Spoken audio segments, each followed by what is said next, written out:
Yo, I tried to record this video a bunch of times when work. I don't know what to say about that, but okay, basically, alright, we got the video. The guy's on CNN, the professor of sociology, Queens College. He's talking about the census and the population, and he basically starts going in about the 14th Amendment and how it applied to a portion of the population, and he's like listing women, children, and then says slaves, right? So it's not, it seems like he made a mistake because then he corrected himself and says black. So it seems like he just slipped up and called black slaves, right, on CNN.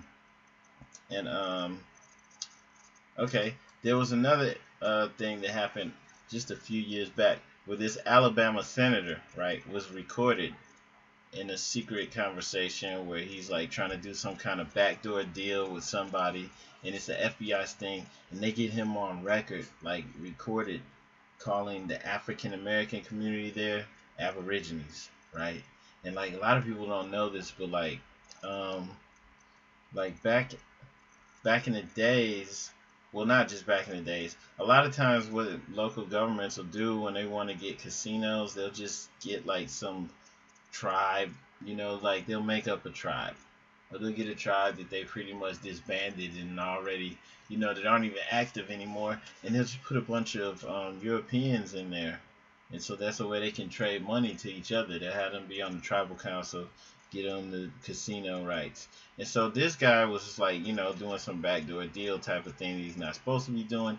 And they got him on record talking about the African American community there, saying that's y'all's Indians.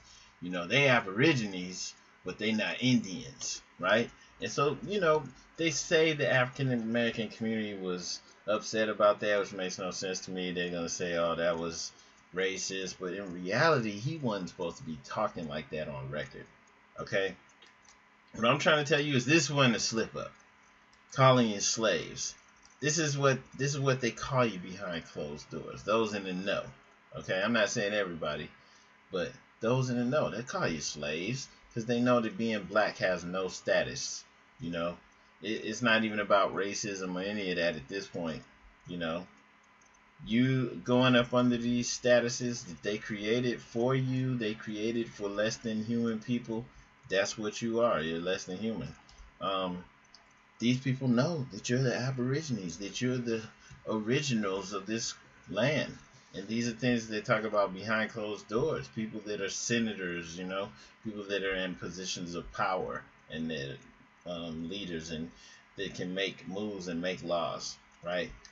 They know that you're the Aborigines. And if you look actually at the 1828 definition of American, okay, it's going to show you some insight, something that a lot of people don't think about, right? So we don't want to look up Negro, we want to look up American. And what does this say? Okay, it says a native of America originally applied to the aboriginals or copper-colored races found here by the Europeans, but now applies to the descendants of Europeans born in America. So it used to apply to the people who were, dark brown colored, the aboriginals, like this dude said, the aborigines. Okay, but now it applies to the descendants of Europeans born here. So they flipped it on you, right? So now they're the Americans, and they're also the Native Americans, because anyone born here is a Native American, and since they're now the true Americans, ain't no telling what you are. They came up with a new status for you. Okay, you used to be the true American, now you're the African American, and before that you were black and Negro. Okay, so now they're the Americans and the Native Americans. Okay. And so this guy, yeah, he's talking about the 14th Amendment. And with the 14th Amendment, what they teach you in conventional history is that this is what gave black people, the descendants of slaves, citizenship, basically. This is what gave them the rights and privileges of Americans. And basically the 14th and 15th Amendments did, like specifically the 14th Amendment, it didn't really give anyone citizenship. All it did was define citizenship. The U.S. Constitution says that all men basically have the rights as under God. All men are created free and equal under God. Okay, this and citizenship is mentioned in the Constitution, but it doesn't define it. The 14th Amendment defined it because what they teach you is the South and the North are going back and forth, squabbling over this. And one of the holdups with the South was that they didn't want Negroes to be considered citizens in the Union, and so the North, didn't actually give rights as citizens. They didn't specifically mention that black people have rights. All they did was say in here, what a citizen is, and that's anyone born um, in the United States is a citizen, and they get the rights of a citizen. And so they agreed on that. Okay, so it was like a provisional type thing, and that's also how come black people's right to vote is up for vote every 25 years. Like George Bush was one of the last presidents that actually had to extend the rights of black people to vote. Not making this up. It sounds crazy. There were actually black leaders out here, which shows you how much BS that whole black term and label is to run with. They were out here campaigning for the president to extend their rights to vote. And this shows you that anybody who's running with that black thing and trying to be a leader, they're really running game on you. They're selling you out because they know that that's putting you in a lesser status where you have to beg for the right to vote every 25 years. If you're a citizen, if you have rights and privileges under God, why do you have to beg to vote? Beg for the right, Thought we were freed from slavery in 1865, right? Okay. And so this is one of the reasons why the Prophet Noble Drew Ali came was special, because he recognized even back then in the early 1900s the 14th and 15th Amendments were not salvation for our people, right? They didn't do anything for us. And one of the things that he recognized was the terminology that we were going under, these terms that keep getting placed on us that everybody's running with, right? Right? The Negro, black, colored terms. They're labels that are created for you, and they have legal meanings that a lot of people don't get. They go over your head, and the impacts of actually running with that or letting it be placed on you can be dire. They can be like life-threatening, right? This is one of the reasons of how come, like, a police officer can kill a black person and not even go to trial, let alone, be actually facing potential jail time. They don't even go to trial. Okay, so I'm gonna hit on this a little bit. We have a quote from Attorney General Bates, right? And this was like around 1862. And one of the reasons it's special, this is before the 14th Amendment. This is around the time of the Dred Scott trial. Dred Scott's in trial in Missouri. Some of y'all have heard of this. He was basically fighting in court for his freedom, and he had the court had basically determined he didn't have any rights. He was still a slave because he was of African descent, and people of African descent, people that are the descendants of slaves, do not get any rights and privileges. They cannot be considered U.S. citizens, right? And then the 14th Amendment gave provisional, like, kind of like ambiguous privileges to everyone, But basically, okay, the thinking behind that Supreme Court decision on Dred Scott, and which still has precedence today. I have a quote from a senator who was talking about that, how that Dred Scott decision still is the precedence for today for how law and things should be determined. But I'll get to that in a second. Okay, so this guy, Attorney General Bates, he writes a long letter when the Secretary of Treasury sent him a question asking whether or not colored men can be citizens of the U.S. He gave him a 27-page opinion about the lowly Negro. The lowly Negro is such a big deal. It's such a big deal. a lot of discussion and thought is put into this, right? How to deal with this situation. So he says, taking the plea then strictly as it is written, persons who are excluded by this judgment of being citizens of Missouri must be Negroes, not mulattoes nor quadroons. They must be of African descent, not Asiatic, even though they come of the blackest Malays in Southeastern Asia. They must have had ancestors. Yet that may be doubtful if born in slavery of putative parents who were slaves, and being slaves incapable of contracting matrimony, and therefore every child needs to be a bastard. And so by the common law, Nullius Filius, and incapable of ancestors. All right, so so many words, right? But he's basically just saying, okay, strip you of your ancestors. Yeah, if you're of African descent, not Asiatic, because they know that there's a lot of black people in Oceania and in Southeast Asia. If you're of African descent, you cannot be a citizen. You cannot. They must have had ancestors, so they know you have some kind of ancestry, yet that might be doubtful because you're the descendant of slaves. So you are Nullius Filius. You're a child. You're a bastard. You know, Nullius Filius means you're incapable. Well, their determination of that means you're incapable of ancestors. But what does that mean? Like in the Latin terminology, this is legal. They use this legally. It means you're an illegitimate child. You're a bastard. Okay. So if you are now they call you African American, you're a bastard. You're Nullius Filius. Okay, black is Nullius Filius. And that's why they changed the label so much. That's why you went from black, Negro, colored to freaking African American. Because they have to keep you incapable of ancestors. You're incapable of ancestors. That means you cannot trace yourself back to anywhere. You can have no value. You can never join the human race. Basically, okay. So his ancestors, if he had any, must be of pure African blood, not mixed with Tawny Moore. You know, they just basically removing you from anyone of anywhere, and that's why what Noble Drew Ali did was so important. He's connecting you back in with the human family. Okay, because you're incapable of ancestors as an African American. You're incapable of being black. You want to tie yourself into Egypt, ancient Egypt, any of this stuff. It doesn't matter. You're incapable of ancestors.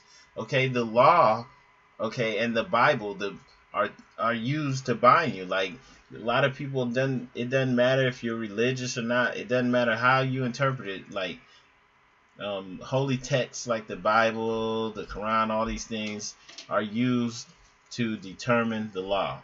Even in the Supreme Court, they use the Bible. So it doesn't matter what you think. Okay, this stuff is used, and it's being used. And it's legally binding. It's being used to hold you back, right? And I'll give you some examples of that. The spell. We have this book, The Negro, a beast or in the image of God, right? And basically, okay, this is showing some of the thinking behind the way the lawmakers and stuff interpret how they interpret the law, how they use the Bible to interpret this character, this label that they created for you. Okay, the Negro, and you can replace this with African American, black, doesn't matter, because they change the label every couple of years. But this is what they're talking about. You, the Negro, a beast, but be created with articulate speech and hands, that he may be of service to his master, the white man. And then they're going to use the Bible to make the case. Okay, and you could say these are the ramblings of a crazy person, but they're not. This book, you won't just find this book anywhere except in legal libraries. Like, you may be able to purchase a copy. You can find a copy to purchase, but this is kept in legal libraries all over the country. You see it's in the Library of Congress. You could say these are the ramblings of a racist person, but it doesn't matter.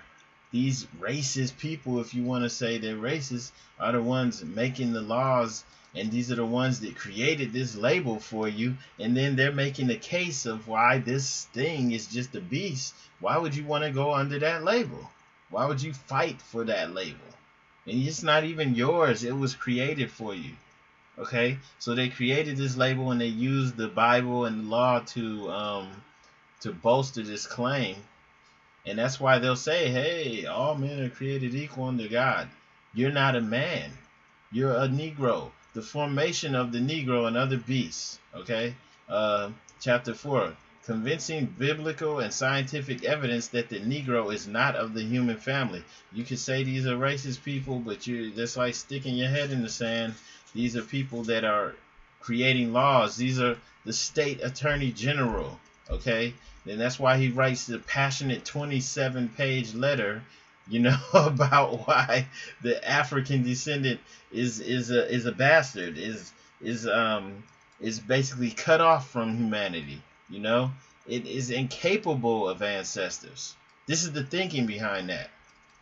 So anyone who tries to blow this off is either, trying to keep everyone else asleep, or they're literally like, just in denial.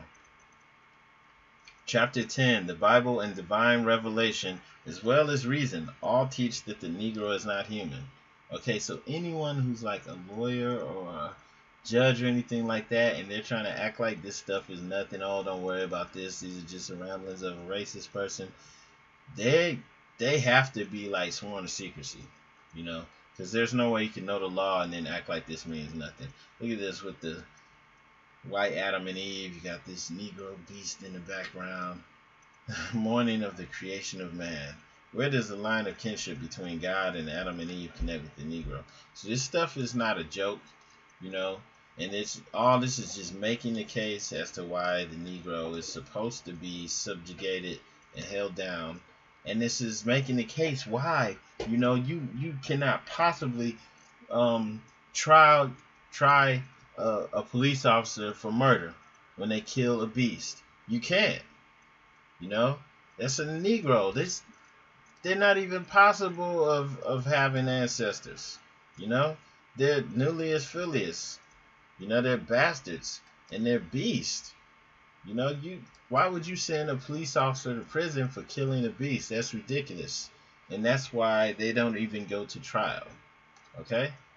And that's why it will continue like that. So if you got any leaders running with that, like if you're awake and you can get this message, that should like turn you off from all of them.